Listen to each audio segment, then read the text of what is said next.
अस्सलाम वालेकुम दोस्तों, मेरा नाम मुकद्दस बाटा है। मार्केट अभी भी आर्टिफिशियल डिप में है। आर्टिफिशियल इस वजह से मैं कह रहा हूँ क्योंकि अभी तक कोई ऐसा मार्केट में फंडामेंटल चेंज नहीं आया जिस वजह से आपको परेशान होने की ज़रूरत है।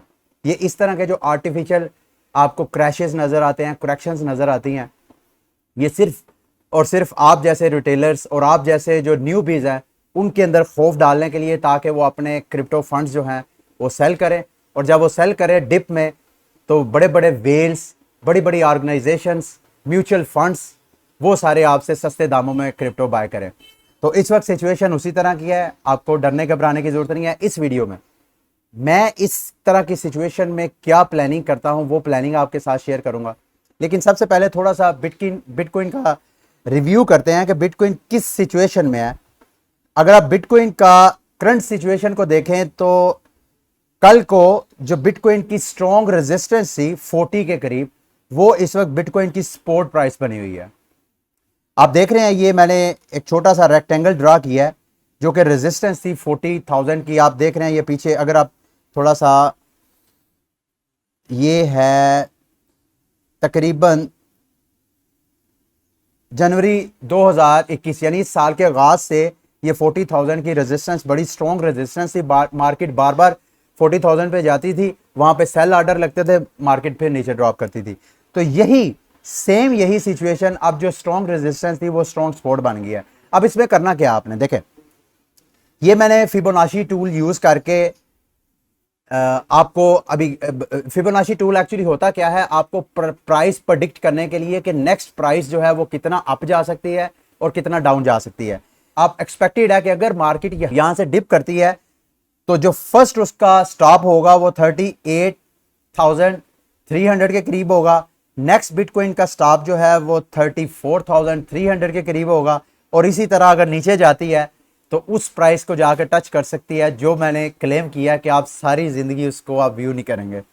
इसी तरह अगर मार्केट ऊपर जाती है तो इसको रेजिस्टेंस कौन कौन से पॉइंट्स, ये फिबोनाची टूल जो है ये बहुत इंपॉर्टेंट होता है, खसूसन जो बड़े बड़े ट्रेडर्स हैं जिन्होंने मिलियंस ऑफ डॉलर की फ्यूचर ट्रेडिंग, मार्जिन ट्रेडिंग या स्पॉट ट्रेडिंग करनी होती है। वो ऐसे ही ब्लाइंडली प्राइस को देख के पैसे नहीं डाल देते, बल्कि वो प्राइस मूवमेंट को, प्राइस का जायजा लेके मार्केट में, जिसमें बेशुमार टूल्स हैं, उनमें फिबोनाची टूल भी एक बड़ा उनका फेवरेट टूल है। तो यहां पे आपको रेजिस्टेंस नजर आएगी फर्स्ट प्राइस पे, उसके बाद यहां पे नजर आएगी, अगर इसको ब्रेक कर देती है तो यहां चलेगी। ये है प्राइस की मूवमेंट। अब मैं आपको बताता हूं कि क्यों मैं कॉन्फिडेंट हूं, क्यों मैं कह रहा हूं कि ये आर्टिफिशियल डिप है, सिर्फ आप लोगों के अंदर खौफ पैदा करने के लिए। ये एक चार्ट आपको सामने नजर आ रहा है, ये बिटकॉइन का हिस्टोरिकल पर्सपेक्टिव बयान करने के लिए है। अगर आप 2013 में देखें तो इसी तरह का सेम सिचुएशन जो इस वक्त मार्केट की चल रही है, सेम यही सिचुएशन, यहां पे मार्केट ऊपर गई है और ऊपर से नीचे क्रैश आई है। यहां पे जुलाई में जैसे ही मार्केट क्रैश हुई है, उसके बाद मार्केट ने फिर एकदम ऊपर बूम पकड़ा। सेम यही चीज 2017 में भी आपको नजर आएगी। यहां तक मार्केट जो है ऊपर जाके यहां थोड़ी सी उसने करेक्शन की, और करेक्शन जब नीचे गई है तो मार्केट फिर ऊपर आपको जाते नजर आई है। सेम यही सिचुएशन आपको यहां पर भी नजर आएगी जो इस वक्त करंटली चल रही है। मार्केट यहां से ऊपर जा रही है, ऊपर से यहां करेक्शन कर रही है। अब ये एक्सपेक्ट किया जा रहा है, ये चार्ट आपको ये बता रहा है कि एट एनी अदर टाइम ये मार्केट इसी तरह दोबारा बूम कर सकती है और अपना ऑल टाइम हाई बना सकती है। 64,000 को क्रॉस करके ये अपना 100K की तरफ सफर जारी कर सकती है। उसी तरह का एक और चार्ट आपको दिखाता हूं। ये चार्ट भी अगर आपको स्क्रीन पे नजर आ रहा है तो सेम यही देखें सिचुएशन है। इसमें जो है आपको RSI की हेल्प के साथ बताया गया, RSI रिलेटिव स्ट्रेंथ इंडेक्स, जिसमें ओवरसोल्ड और ओवरबॉट का हम जायजा लेते हैं। और ये टूल बड़ा इंपॉर्टेंट होता है मार्केट में गैस करने वाला। फॉर एग्जांपल, अगर कोई जो है कॉइन एकदम ऑल टाइम हाई बना के ऊपर जाता जा रहा है और आप परेशान है कि यार इसकी प्राइस कहाँ पे जाके स्टॉप कर सकती है, कहाँ से ये रिकवरी कर सकती है ताकि दोबारा ये थोड़ी करेक्शन करे और मैं लोएस्ट प्राइस पे बाय करूं, तो उस सिचुएशन में ये RSI टूल आपको हेल्प करता है। जब आप देखेंगे यार ये RSI की 70 या 80 की वैल्यू को क्रॉस करके ऊपर जा रहा है, तो इसका मतलब है वो एसेट आपका ओवरसोल्ड हो गया। जब ओवरसोल्ड हो जाए तो वहां पे आपने बाय नहीं करना। इसी तरह अगर RSI का इंडिकेटर आपको बताए कि किसी की वैल्यू इतनी नीचे क्रैश कर गई है कि वो 20 की RSI की 20 की वैल्यू से भी नीचे ड्रॉप हो गया, तो इसका मतलब यह है कि अब उस एसेट की जो सिचुएशन है वो ओवरसोल्ड हो गई है। इस सिचुएशन आपने बाय नहीं करना, बल्कि सेल नहीं करना, इस सिचुएशन में आपने बाय करना है उस एसेट को। अच्छा, अब इस आरएसआई का थोड़ा सा जायजा लेते हैं। इस चार्ट में जो आपको नजर आ रहा है कि आरएसआई यहां पे आप देख रहे हैं, यहां पे नीचे जा रहा है, इसका मतलब है कि सेलिंग प्रेशर है। और जैसे ये ओवरसोल्ड हुआ तो यहां पे आरएसआई ने फिर दोबारा मोमेंटम पकड़ा, और यहां से जब थोड़ी सी उसने करेक्शन की, माइंड यू बार बार आपको कह रहा हूं कि करेक्शंस मार्केट का हिस्सा है, ये बिल्कुल नेचुरल है। आप इमेजिन करें कि तकरीबन 800 मिलियन के बिटकॉइन अभी माइनर्स के पास पड़े हुए हैं, माइनर्स ने अभी सेल ऑफ नहीं किया। और अगर माइनर्स, जिनका मेन बिटकॉइन के नेटवर्क को चलाने में सबसे मेन किरदार है, अगर वो सेल नहीं कर रहे हैं, उनका बिलीव है कि ये मार्केट, ये जो मार्केट की मूवमेंट है या जो क्रैश है ये एक आर्टिफिशियल है, तो आप लोग क्यों अपना एतमाद खराब कर रहे हैं, क्यों अपने आप को परेशान कर रहे हैं। तो यहां पे आरएसआई की थोड़ी सी करेक्शन हुई है, उसके बाद फिर मार्केट ने बूम लिया। सेम यही चीज 2017 में भी आपको नजर आएगी, 2021 में भी आपको नजर आएगी, जो इस वक्त सिचुएशन है। इमेजिन करें यहां पे आरएसआई की हल्की सी करेक्शन है, और यहां से मुमकिन है यहां से थोड़ा सा और नीचे जाए, जैसे मैंने आपको बीटीसी का वो फिबोनाची रिट्रेसमेंट के जरिए नेक्स्ट वैल्यूज बताई हैं कि 38 हो सकता है, और उसके अलावा जो इससे नीचे वाली वैल्यू है 34,300 के करीब जा सकता है। तो अगर ये करता है तो अल्टीमेटली इसने जाना ऊपर ही है, क्योंकि फंडामेंटल सारे यही बता रहे हैं। लेकिन अगर आप बिटकॉइन के 2 आवर चार्ट को देखें तो 2 आवर चार्ट पे ये आपको आरएसआई का प्राइस मूवमेंट के साथ, जब कभी भी आरएसआई प्राइस मूवमेंट से थोड़ा डिफरेंट हो, उल्ट हो, उसका उल्ट मैं इस वजह से कह रहा हूं, यहां पे कैंडलस्टिक्स आपको बता रही है कि मार्केट नीचे क्रैश कर रही है, लेकिन आरएसआई आपको डिफरेंट स्टोरी बता रही है।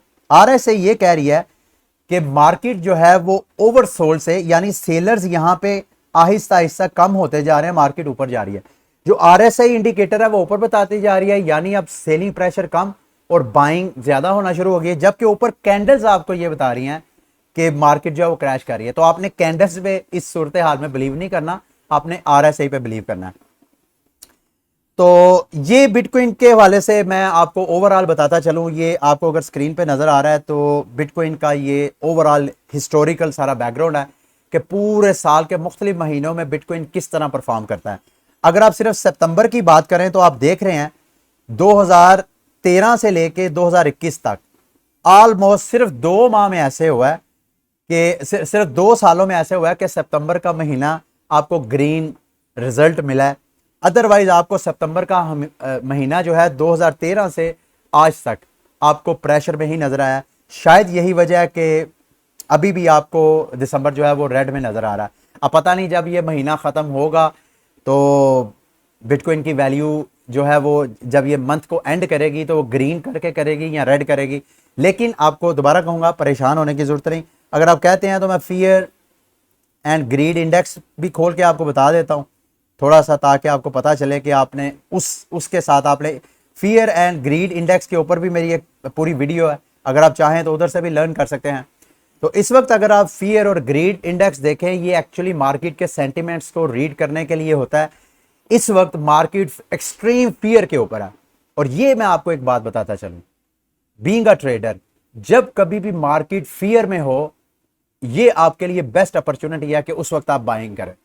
और जब कभी भी मार्केट ग्रीड में हो, जितना ज्यादा 50 की वैल्यू से ऊपर जाता जाए उतना आपके लिए सेलिंग अपॉर्चुनिटीज हैं।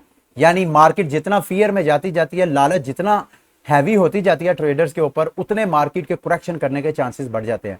तो इस इंडिकेटर को आपने लाजमी देखना है, इसके ऊपर पूरी मैंने वीडियो बनाई है, मैं उसका लिंक इस वीडियो की डिस्क्रिप्शन में दे दूंगा, आप मेरे चैनल से खुद भी देख सकते हैं। वीडियो के इस हिस्से में अब मैं आपको बताने लगा हूं अपनी स्ट्रेटेजी कि मैं जब कभी मार्केट डिप हो, क्रैश करे, करेक्शन करे, तो मैं किस तरह इससे बेनिफिट उठाता हूं। अब मार्केट अभी क्रैश हुई है, तो जैसे 3500 इथेरियम की वैल्यू आई, तो इथेरियम पे चूंकि मेरा बिलीव है कि इथेरियम ही वो मेन क्रिप्टो कॉइन्स में से कॉइन है जिस पे जितनी मेरी इन्वेस्टमेंट है वो कई गुना उसकी वैल्यू बढ़ सकती है। तो टोटल मैंने 3500 के ऊपर इथेरियम बाय किए। जैसे ही मैंने बाय किए, मार्केट क्रैश हो गई। अब इस सिचुएशन में मुझे क्या करना चाहिए था? क्या मैं आप में से बहुत से दोस्तों की तरह परेशान हो जाता हूँ, मार्केट क्रैश कर गई, मैं इतने नुकसान में हूं, ये क्या हो गया? मैंने ऐसे नहीं किया, क्योंकि मेरा बिलीव है कि ये जो आर्टिफिशियल डिप है या जो थोड़ी थोड़ी बहुत मार्केट में करेक्शंस है, ये होती रहती है, ये नेचुरल है, मार्केट का हिस्सा है। मैंने जो करने वाला काम था मैंने वो किया। मैंने उस मार्केट में, जिस मार्केट से मैंने महंगे दामों कॉइन बाय किया था, मार्केट नीचे चलेगी, मैंने उन्हीं कॉइन का इस्तेमाल करते हुए मजीद कॉइन्स में इजाफा किया। वो कैसे, वो आपको बताने लगा हूं। अच्छा, ये फ्यूचर ट्रेडिंग है, हाईली रिस्की है, आपका अकाउंट वॉश हो सकता है। अगर आपको इस ट्रेडिंग का नहीं पता तो आपने मेरे से इंस्पायर होकर आपने कोई भी काम नहीं करना अनटिल अनलेस आपको फ्यूचर ट्रेडिंग करनी ना आती हो। तो यहां पे मैंने सबसे पहले जब मार्केट क्रैश की तो मैंने फिबोनाची रिट्रेसमेंट से मार्केट की प्राइसेस को गेस किया कि मार्केट की प्राइस कहां कहां जा सकती है। तो सबसे पहले टोटल मेरे पास, अगर आपको स्क्रीन नजर आ रही है, तो मेरे पास उस वक्त इथेरियम था तकरीबन 3.01 या इस तरह होगा। तो मैंने यहां पे एक बाय लिमिट लगा दिया 5 की लेवरेज रख के।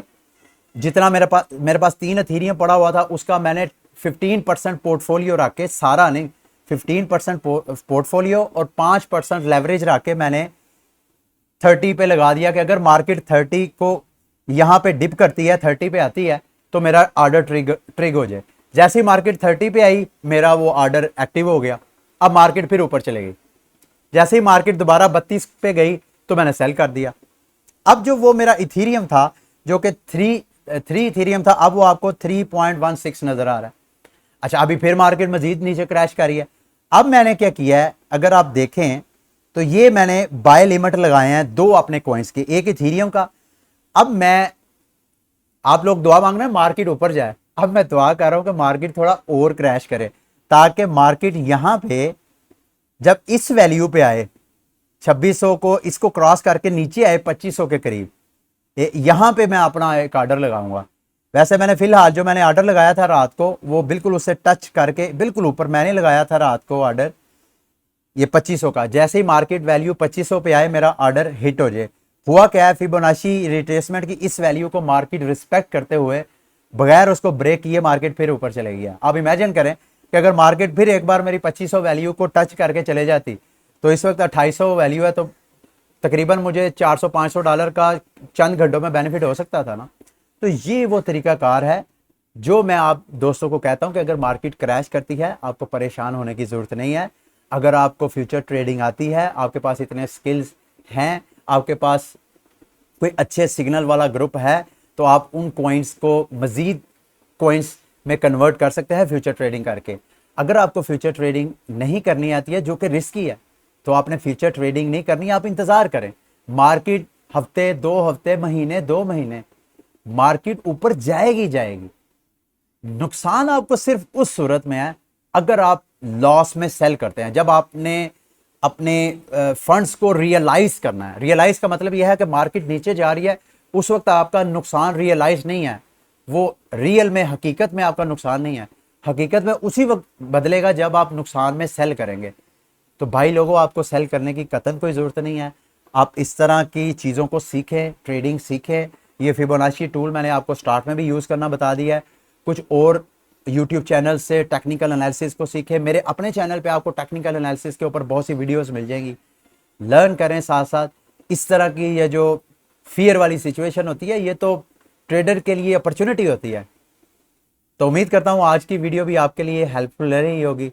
अगली वीडियो तक के लिए मुझे इजाज़त है। अल्लाह हाफिज़।